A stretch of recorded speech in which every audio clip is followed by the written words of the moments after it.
YouTube, j'espère que vous passez une bonne journée et je vous retrouve aujourd'hui pour parler de la nouvelle version de la HyperX Pulsefire Haste, la version 2 donc. Elle ne m'a pas été envoyée par la marque mais par un gentil abonné du nom de Flowgame qui m'en a donc fait don pour que je puisse vous la review sur la chaîne, merci beaucoup à lui. J'ai déjà review la version 1 en filaire qui a beaucoup de similitudes avec donc cette version 2 et c'est pour cela que je ne vais pas trop aller dans les détails car basiquement il vous suffira d'aller voir cette review. La Haste 2 est disponible en sans fil avec un capteur Pixar 3395 modifié par HyperX mais aussi en version filaire avec une connexion pouvant aller jusqu'à 8000 Hz de polling rate. On a donc le choix entre deux modèles avec de très bonnes performances. La version 1 n'a plus vraiment de raison d'être achetée selon moi, sauf si vous trouvez cette version filaire pour vraiment pas cher en comparaison à la 2. Passons maintenant à l'analyse de la souris. La forme est bien sûr identique, c'est une bonne forme je trouve, elle a en fait une bosse centrée tout en étant assez plate et large. C'est un peu dans le même ordre d'idée qu'une Razer Viper, mais ici le centre de la souris sur les côtés n'est pas autant creusé. C'est donc une bonne alternative si vous préférez des côtés assez plats. Ensuite, on remarquera que la coque est maintenant sans trou,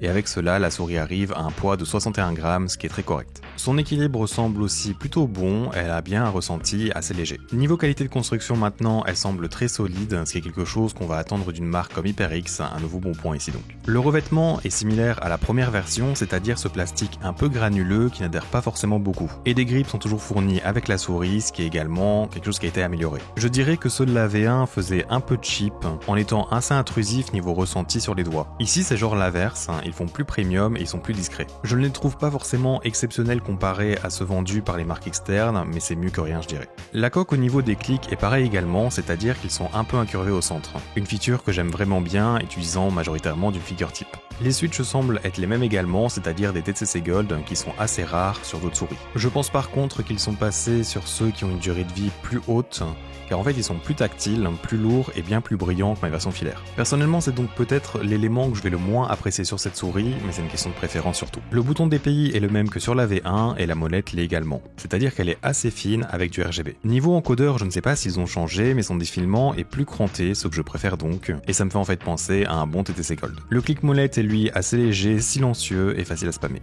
Une autre chose similaire sont les boutons latéraux, ils sont ok on va dire, plutôt discrets en termes de bruit et de ressenti, avec un peu de trajet que ce soit avant ou après leur activation. Je dirais tout simplement qu'ils font le job et je n'ai pas eu à m'en plaindre du tout. Je vais maintenant vous mettre un sound test, mais avant cela, si tu aimes mon contenu, n'hésite pas à t'abonner à ma chaîne, elle est en fait complètement dédiée à ce genre de produits liés au FPS compétitif ou e-sport de manière générale. J'en profite aussi pour vous annoncer que je vais certainement faire des streams sur Kick, donc n'hésitez pas à me suivre là-bas, le lien sera en description.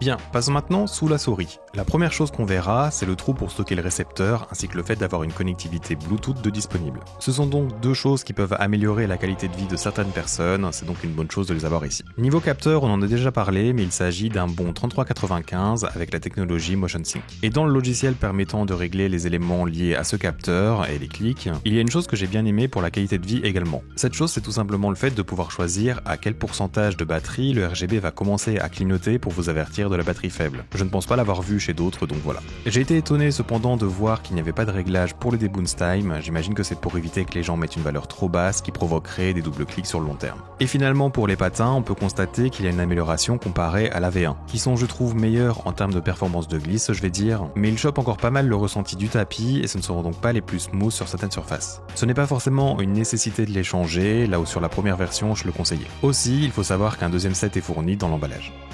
Alors, pour ma conclusion, je dirais que cette souris est bonne partout. Je veux dire par là que c'est un achat assez safe, qui contient beaucoup d'éléments que l'acheteur va sûrement apprécier. Mais elle n'aura pas mon badge de validation, car pour moi, elle est juste bonne. Comparée à d'autres souris dans cette gamme de prix, c'est-à-dire dans les 110 €, elle a en fait des concurrents qui ont des features avec des meilleures finitions, si je puis dire. C'est comme ça que je vais me justifier en tout cas. Elle est trouvable sur Amazon si elle vous intéresse, ou si vous voulez simplement l'essayer, et je vous mettrai mes liens affiliés en description bien sûr. La version filaire est elle à 70 €, et vu qu'elle embarque du 8000 Hz, le prix m'étonne un peu moins. C'est donc une souris que j'apprécie et avec qui j'ai bien performé, mais qui ne m'a pas vraiment ébloui. Mais bien sûr, il y a beaucoup de subjectivité, et si la forme vous convient très bien, eh bien je doute que vous allez regretter votre achat, et les performances seront bien sûr au rendez-vous. Je suis d'ailleurs content que cette forme ait eu le droit à une version mise à jour en 2023, c'est toujours positif pour ceux qui adorent un modèle de souris en particulier. Voilà. voilà, c'était donc ma review rapide de la HyperX Pulsefire Haste 2. J'espère qu'elle a su t'aider et je te remercie de l'avoir regardé jusqu'au bout. Avec cela dit, j'espère donc te revoir dans un futur proche et à bientôt.